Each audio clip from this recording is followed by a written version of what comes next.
Ladies and gentlemen, welcome to MedSynapse, your getaway to medical expertise. Today, we have a truly exceptional guest joining us, Dr. Prashant Nasa. With over 15 years of experience in critical care medicine, Dr. Prashant Nasa currently heads the Department of Critical Care Medicine at NMC Specialty Hospital, Dubai, and also chairs Department of Prevention and Control of Infection. He holds an impressive European diploma in intensive care and is board certified in infection control from the US. Join us for an enlightening discussion as we explore the topic of our discussion today, humanization of intensive care, a subject that is incredibly relevant and close to the hearts of both patients and healthcare providers. Welcome, Dr. Prashant. Thank you, Dr. Nigger, for the kind introduction. I'm really looking forward to talk about a topic which is, very much base and core of the field. And I think we will have a wonderful discussion today. Thank you so much for joining us today. Now, let's dive into our questions. Humanization of intensive care sounds very intriguing. Could you explain to our audience what this term means and why is it crucial for patients and healthcare providers in the ICU? I think that's a most important question of the day. What is humanization of intensive care and why we are talking about humanization, where we are dealing with patients into intensive care. So it has been described into different definitions in the published literature, but overall, most of the definition agree on it's a holistic care to the patients who are admitted into the ICU. We know that once patients who are critically ill are admitted into the ICU, they feel isolated, they are insecure, surrounded by completely strangers who are involved into the intense care of these patients. So when we talk about humanization, we are talking about a care which is patient-centric. It emphasizes the importance of treating patient not just as a biological entity, but also as an individual with autonomy, with psychosocial and spiritual needs. And this approach is vital. Why? Because this will ensure the trust of patient and family members on the healthcare providers, helps to elevate their anxiety and distress. And, in this challenging time of critical care, while they are very ill, so this helps to relieve their suffering. And for healthcare providers, it's important because it fosters a better communication between patient, family members, and to the healthcare providers. It ensures the empathy and understanding to the healthcare, to the care which we are delivering to our patients, and leading to more effective care and, more importantly, improving patient outcomes. That sounds like a fundamental shift in ICU care. Balancing medical treatment with emotional support is undoubtedly challenging. How do you suggest doctors strike this balance for patients and their families in the ICU? I believe doctors and overall healthcare providers, they are the key drivers to strike such balance between medical treatment and emotional support of the patient and their family members when they are in an ICU. And how we foster that by active communication, by understanding the emotional and cultural needs of the patient, showing empathy and addressing their concerns. Taking the time to explain a medical procedure or a prognosis in a compassionate manner can make a lot of difference when we talk to the patient, to their family members. It helps to develop a trust between the healthcare providers and family. It also helps to build up that relation where we can involve family members actively in the decision-making process and into the patient care. And how this is possible? Only through an open communication, by ensuring empathy and open ICU policies, which are some of the key aspects to help to building up this trust between patient, family members, and healthcare providers. Now, creating a caring and supporting environment in the ICU is very crucial. What communication strategies do you recommend doctors use to achieve this goal? I think one of the ways of having any relation with each other and also among the patient and family members is an open communication strategy, which involves a multi-channel way to communicate with the patient and family members. This is not just discussing about the patient condition, but also involving the multidisciplinary team, which have a communication which is to and fro communication, which is a closed loop communication, which while talking to the patient, understanding the needs and the beliefs of the family, especially their cultural beliefs, their emotional beliefs, and understanding their social needs. So it's not only talking about the patient condition, but also understanding as a family and understanding the patient as a whole, which helps to build up that trust and ensure that communication is regular periodical and also involve multidisciplinarily. Once that communication channel is set, it is being used on a periodical basis. It helps to build up the communication. It helps to build up, the improvement in the care process and help and facilitates the decision making. So understanding between healthcare and providers, it all depends how better we are able to communicate, not just the patient condition, but also understand their cultural and social needs. Now let's talk about technology and medical advancements. How do you see these contributing to more compassionate care in the ICU? I believe, normally there is a myth that it's the emotions which are actually generated by the human relationship and social dynamics, and technology being something which is more objective is incapable to possess this compassion. But as we are using more of AI and we are progressing towards a world which will be more, integrated with an AI, I believe AI is something which is not just integrate the human emotions, but can help such healthcare providers to take care of the compassionate care, which is a very important component while delivering care, especially in the critically ill patients who are admitted into the ICU. And in fact, now there is a human AI system of intelligent caring which has recently been developing, and more or say I should say it's in a developing phase, where the components of compassionate care, awareness about the suffering, understanding the suffering, most importantly connection with that suffering using a verbal, physical, or signs and symbols, making a judgment how much is the intensity of the suffering and what is the response to that suffering, so that we can elevate them, and finally attention to the effect and outcomes of the responses. So all this is actually being integrated into technology and AI, and that can be really revolutionize the way we are going to deliver care in the future. Not just getting involved into the patient, better diagnosis or better treatment, but also involving AI into delivering a compassionate care will be something which I foresee into the coming future. And this will be one very much and exciting component which every one of us are waiting, where AI will help healthcare providers to reach out to the patients and to the family members much more effectively and much more compassionately. Now, moving on to the end of life decisions, how can doctors approach these sensitive matters with empathy and sensitivity in the intensive care unit? I think one of the bigger reality of critically ill patient who are admitted into the ICU is to understand when the care is actually futile and the patient is moving towards the terminal phase, and to understand that not just as a team but also to make family part of that decision. So an end of life decision is a very much important component of care, and more importantly compassionate care which we are delivering in the ICU.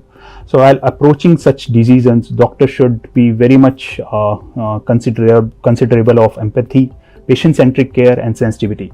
So when we talk about end of life decisions, so it automatically involves humanization, because it's a component of that humanization where we are delivering a patient-centric care. So understanding that is very much important. And when we deliver this end of life decision, so it has to be dictated or it becomes a didactic. It's in fact one of the phase where involvement of family overall should be component and should be very much important part of the process.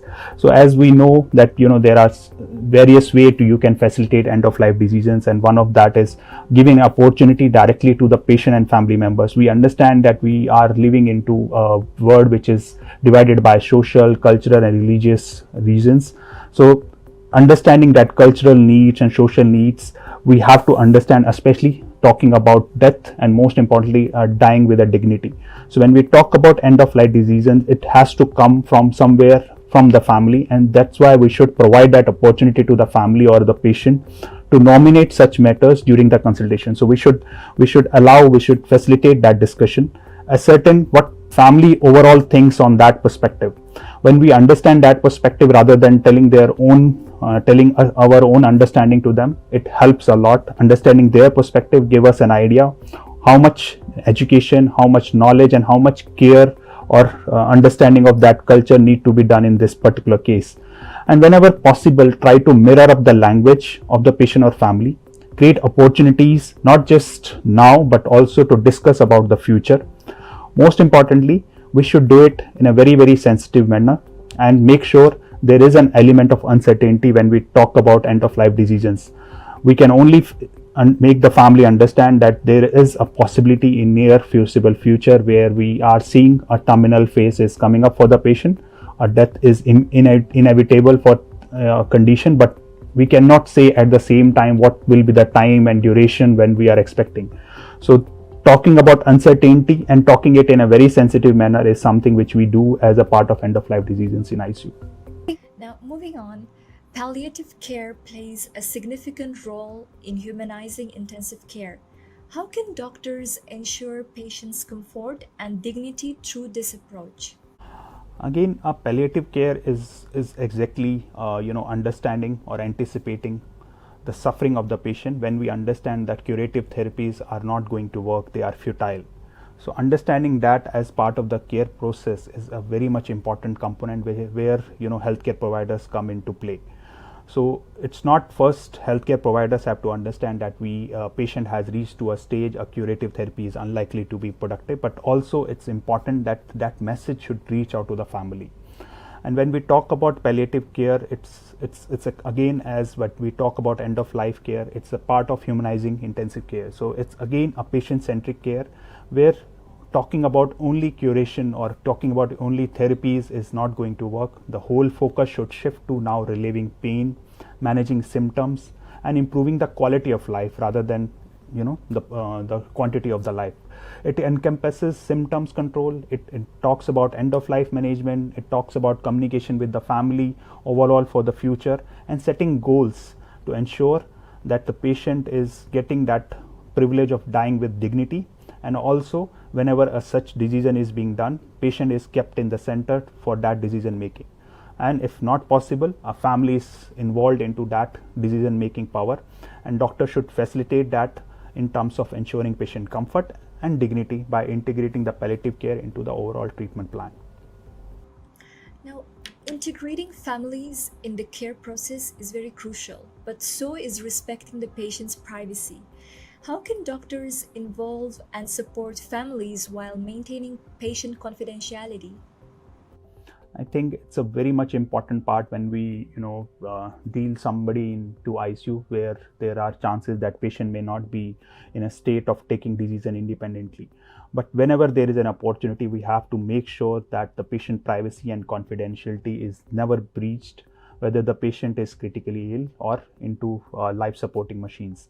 So autonomy of the patient lies with the patient themselves, and it should not be overridden. It should not be overlooked while delivering a care, and it should be the center of the decision making whatever we do for the patient into the ICU. We understand it is equally important to keep the family informed and involved, as they often play a vital role in providing emotional support to the patient. But at the same time, patient autonomy and most importantly patient privacy and confidentiality, whenever there is an opportunity, we make sure that it is never breached, and there is enough time when we can ensure that the information needs to be given to anyone else, then that opportunity should be taken or should be considered while considering the autonomy of the patient.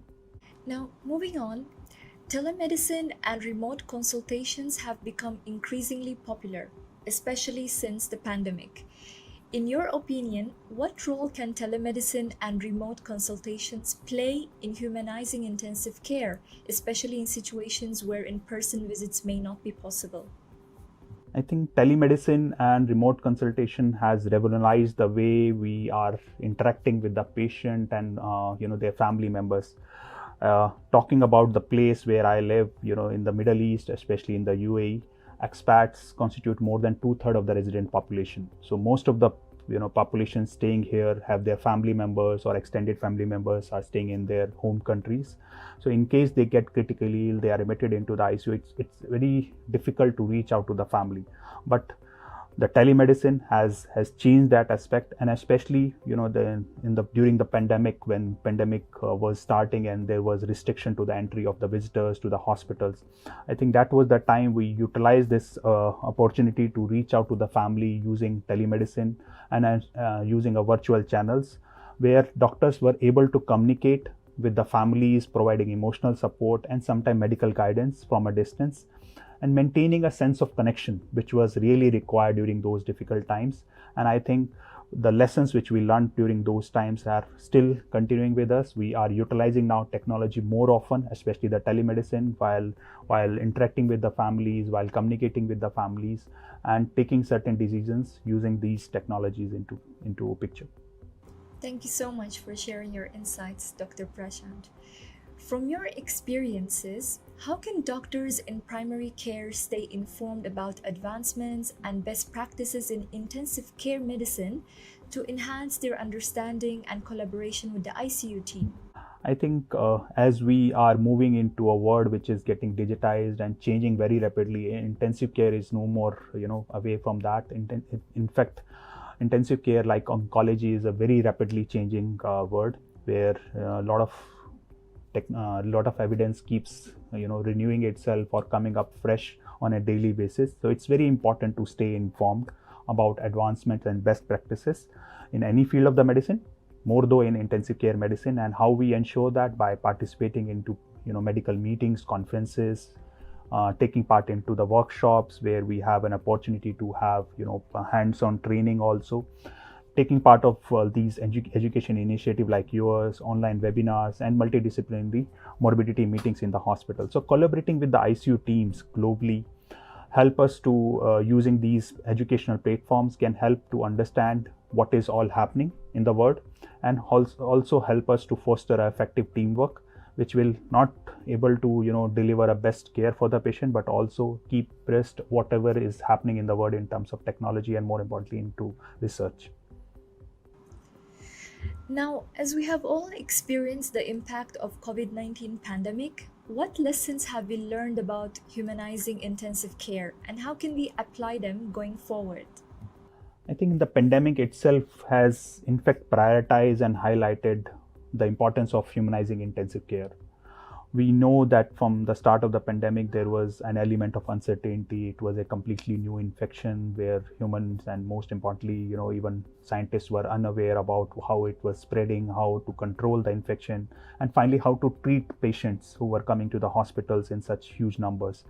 Besides that, there were problems in terms of restriction in the movements, and at the same time social media was actually creating more of myths rather than helping out the patient. So it actually brought the attention to the technology which is required in healthcare at multiple levels.